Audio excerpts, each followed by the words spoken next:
morning, ladies and gentlemen. Can I welcome you to our second Ginposium? We have a great array of speakers today. I think we're going to have a very interesting day. We had our first Ginposium last year, very successful, so we decided to have a second one this year.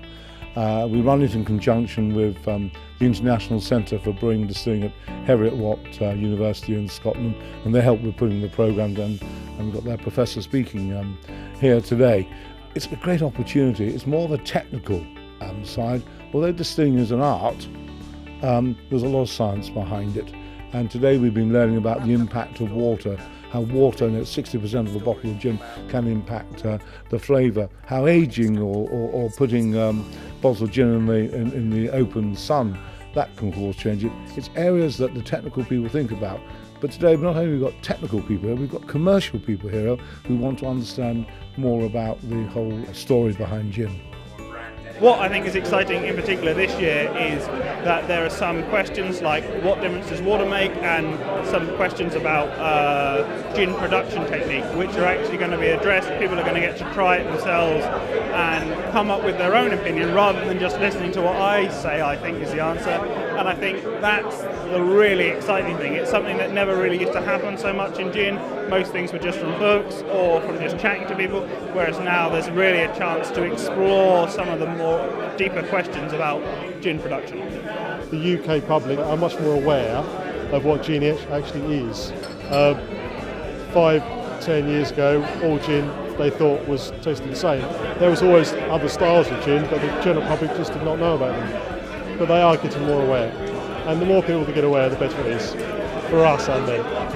One of my talks was about old styles of gin that was in old cocktail books but then was discontinued, so you couldn't make those cocktails again. And it was really great to see how interested people were about these old styles, because basically if no one's interested, they'll just die out again.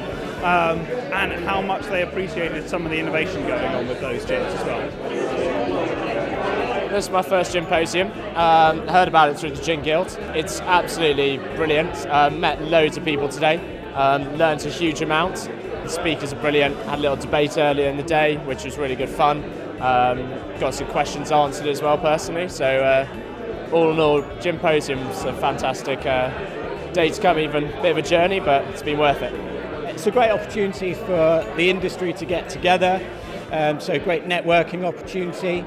And it's, gin is a really exciting spirit at the moment. So, it's great to get everyone's opinion on where they are, where they think the industry is going, and to swap notes, basically. As for collaborative, definitely, yeah, absolutely. To get this many people, you wouldn't see it in other walks of life. People saying, well, this is the exact way in which we distill. Why don't you give it a go yourself, really? So it's a fantastic, very open community, I suppose, yeah. First time here, really great to network in the industry, see what everyone's up to, what they're doing, and enjoy gin, talk about gin and interact with everyone in the industry. It's a hugely exciting industry to be involved with, and I can't wait for the future. It's exciting, I don't know what's going to happen, watch this space. The gin market is growing. There's plenty of opportunity for us in the gin trade. And even what somebody said recently, perhaps the gin is the next Scotch whisky.